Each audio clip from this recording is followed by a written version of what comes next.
Okay, week 4, Burned. Uh, I sort of mentioned this about circles, that it started with the drums, and the idea was that I never play in 9. And my experiment went so well that I decided to just do it again. And this time I was like, okay, let's try some 11 and some 13, which kind of led to that groove. Which my ego likes to call it 11. It's really like a bar of 2/4 followed by 3/16 notes. 1E and a 2E and a 1 2 3 1E and a 2E and a 1 2 3. And then same thing with the 13 is 1E and a 2E and a 1 2 3 1 2 1E and a 2E and a 1 2 3 1 2 bang. So it's a lot more simple than it sounds, but I think the part grooves hard as shit, which is it's kind of my main concern with all the odd times. Like I want it to feel good, unless there's a very specific reason why I'm trying to just make it sound fucked up. But anyway, yeah, this was another one. Um, just a pretty straightforward. Well, not straightforward, but the drum groove was just like a single take. I think laid down, improvised, like same as circles. I had my ideas, but not. I had nothing to go off of. I was just playing drums with the record button engaged. So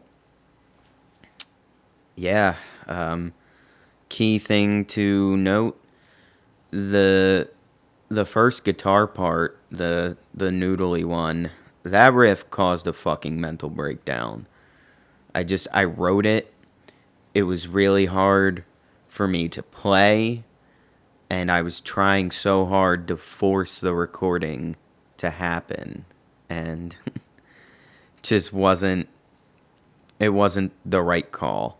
Like I really should have quit while I was ahead and just said, I need to let this marinate. I'll get at it tomorrow. It'll be fine. But instead, I just pushed through in complete fucking misery, and that was it. I was really really burned out, and this was in multiple ways kind of an extension of circles. So this is what happens when I don't sleep. I burn out, and really stupid things uh, bother me. But we'll get into the lyrics in a second here. Um, I just remember that guitar part being an absolute fucking bear, and like through all that misery, like all the misery was worth nothing because I ultimately had to come back the next day and finish it. Um, so yeah, I don't think there was anything that interesting like production wise. I really like the part in the gave enough or whatever fucking key it's in. That's wrong. It's not the right key, but whatever. During that part, I like how it pans from like right to left, and then I think left to right, and then right to left again. I thought that was cool. It's pleasing to the old ears. Then moving on to the lyrics, the story was essentially that it was just like people I hadn't talked to in years came out of the woodwork and were just like, "Hey, we haven't talked in 4 years. Do you want to listen to this song that I put out?" And I was like, "No," but like, you know, of course I listened to it, but it was just it was one of those stupid things where just like three people from that I all knew from the same place just did this thing. in a span of 2 days. It was like the modern day, like, Facebook message of like, hey, you should check out my band and give us a like. It's just that sort of like pandering kind of super ingenuine promotion. That's what it felt like to me anyway. Um, so yeah, I was just kind of fucking jaded about that whole thing. Um, and at the end, I kind of look inward and I'm this anger that I have for something so stupid, like it's not hurting anyone except myself. Um, I think all, you know, anger like at people and um, resentments of that sort. I think that's always the case. Is like it's not hurting them, it's hurting me, and that was kind of the whole concept of like it's me who's burned. Um, so yeah, I mean, all things considered, like this is another one that I think is a fucking sick song. Two, 3, and 4. I just I really found a groove. Um, Sort of established what was possible. Um, what I hadn't established was like, uh, how do I say it? Like time management yet. It was like South Star was an easy song. Um, like didn't take that long, super low effort. 2, 3, and 4 were like great songs, but they took a lot of time, and I was letting a lot of other things slip. Um, and I hadn't quite found that balance yet. So anyway, um, yeah, song name self-explanatory. Um, Album art, uh, because of the song name and how it relates to circles and that whole thing being kind of entwined. I was like, what if we lit the Polaroid for circles on fire? That would be kind of cool. The challenging part was that it was there was like the ground was completely covered in snow, and it was so hard to get this thing to burn while laying on the snow. I did the old hairspray and a lighter trick that makes the little flamethrower.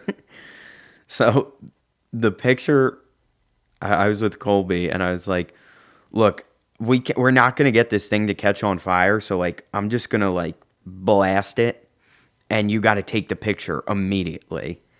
Um, the amount of chemicals that we breathed in during this process, like, God, I don't know how many of y'all have burned a Polaroid, but it smells just foul. And that mixed with like the hairspray and the smoke from the smoldering picture.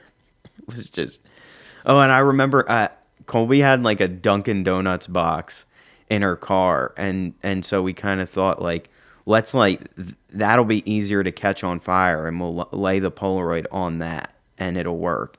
It didn't, so it was just like all these different combinations of things that aren't supposed to be on fire. Like we were trying to put them on fire, and yeah, it's quite silly. It's quite silly. I feel like there was one more thing to mention about this song. Oh, I got it. Uh, that chord change in the verse. Um, I think it's sick. It's just like I don't know. It's just a cool chord change. I know a lot of rhythmic theory. I do not know a lot of harmonic theory, so I couldn't actually tell you what it is. But I can tell you, I think it's hip as fuck. And yeah, the whole kind of driving factor behind that was after I put out Circles, my buddy Austin, who I had mentioned before, was like, "Dude, you write great songs. Like there isn't anything to question there. You come up with some really cool rhythms. He's like, but I would challenge you to kind of break out of the harmonic box that you're in and try to push a little harder in that way. And I was super glad he said it to me because he was dead on. You know, I've done a lot of work trying to break out of it, but I am still very comfortable just kind of like doing some like major key twinkling and noodling, and so I've been trying to push myself. I was trying to push myself throughout this whole thing to like go for some weird chord changes or some dissonance and any chance it felt right. And yeah, I owe like so much of that to him because he was the first person to just be like, dude, like major key, like we get it. We get it. You twinkle in a major key. Like what else you got? He said, I know there's something more in there. And I was like, all right, fuck it. I'll do my best. So, yeah, thank Austin a lot for that. And that is Burned.